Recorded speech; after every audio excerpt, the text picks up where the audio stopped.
Te voy a compartir un breve resumen de las 5 leyes de la nueva medicina germánica. La nueva medicina germánica nace a raíz de la muerte de Dirk Hammer, quien fuera hijo del Dr. Hammer. Recordemos que el Dr. Hammer era un médico oncólogo, es decir, un especialista en el cáncer.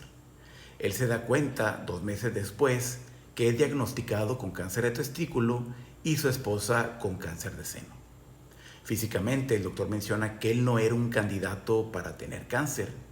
Sin embargo, él relaciona la muerte de su hijo con la aparición del cáncer en estos órganos que tienen que ver con la descendencia.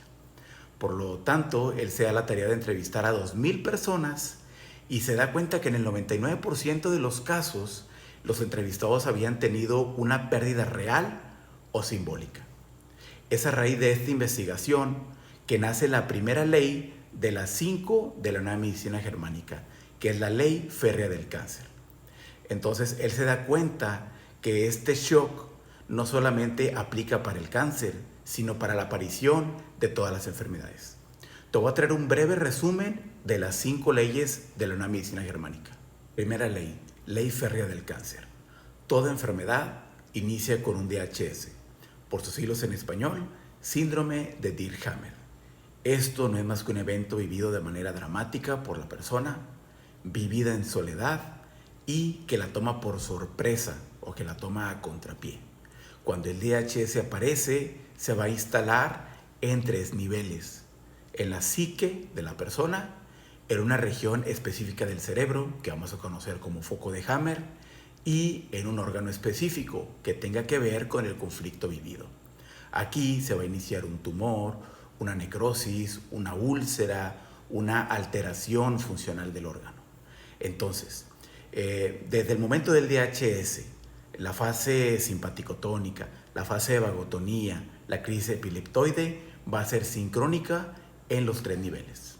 Segunda ley, ley biológica de los programas especiales con sentido biológico. Lo normal es que el nervio simpático, que es el nervio de la actividad, como el nervio vago, que es el nervio del reposo, oscilen entre sí, o sea, regulen sus funciones durante el día y durante la noche. Pero cuando se instala un DHS, entonces el sistema se conecta automáticamente a un estado de estrés permanente o a un estado de simpaticotonía permanente. Entonces, la simpaticotonía va a operar durante el día y durante la noche. Esto lo podemos constatar cuando tenemos un accidente. Aquí se presentan manos frías, hay pérdida de apetito. Durante la noche la persona no puede dormir porque está obsesionada con sus pensamientos. Cuando se soluciona el conflicto, en este caso del accidente, oficialmente termina la fase de simpaticotonía y empieza la fase de vagotonía. En esta segunda fase, el cuerpo quiere reparar las capacidades de más que te dio durante la fase de simpaticotonía. Entonces, aquí se van a presentar síntomas como fiebre, dolor de cabeza, vas a tener apetito nuevamente, va a haber manos calientes. Lo peligroso es que en esta segunda fase hay una pequeña zona que se llama crisis epileptoide. Y aquí generalmente es cuando la persona se da apenas cuenta que tiene, por decirlo así, una enfermedad. Pero la persona o el cuerpo no está más que reparando el cuerpo. Entonces aquí se presentan los síntomas que conoces como infarto, asma, epilepsia, gastritis, colitis y demás. Tercera ley, sistema ontogénico de los programas especiales con sentido biológico. Básicamente esta ley nos dice que los órganos proceden de 3 capas embrionarias: del endodermo, del ectodermo y del mesodermo. Entonces, esas 3 capas embrionarias son dirigidas por una parte específica del cerebro. Cuando existe un DHS, recordemos que el cerebro se va a valer de la función de los órganos para adaptarse a una situación.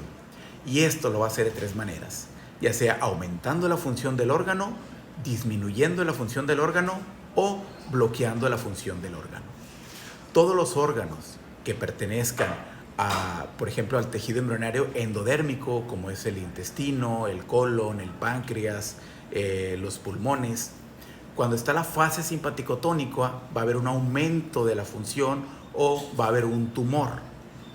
Cuando el conflicto termina, dijimos que inicia la fase de vagotonía. En esta fase de vagotonía se va a destruir el tumor que se formó durante la fase simpático-tónica mediante una tuberculosis. Cada capa embrionaria hace diferente función en la fase simpático-tónica y en la fase de vagotonía. Cuarta ley, el sistema ontogénico de los microbios. En esta ley, Hammer nos dice que los microbios y los seres humanos han trabajado en conjunto por millones de años para restituir la salud de la persona.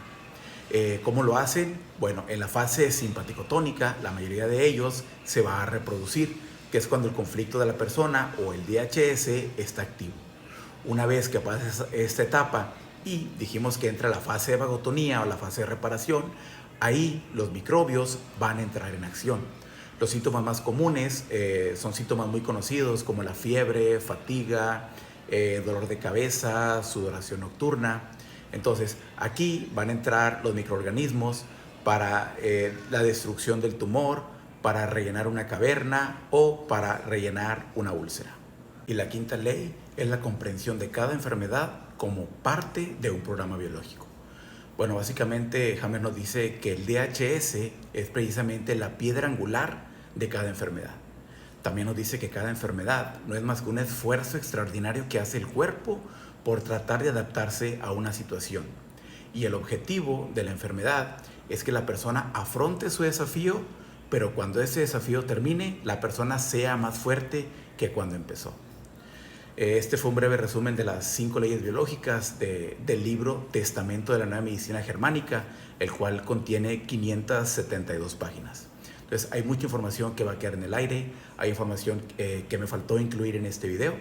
Y pues bueno, si te gustó, le puedes dar me gusta, lo puedes compartir con quien tenga realmente interés en saber el origen de cada enfermedad.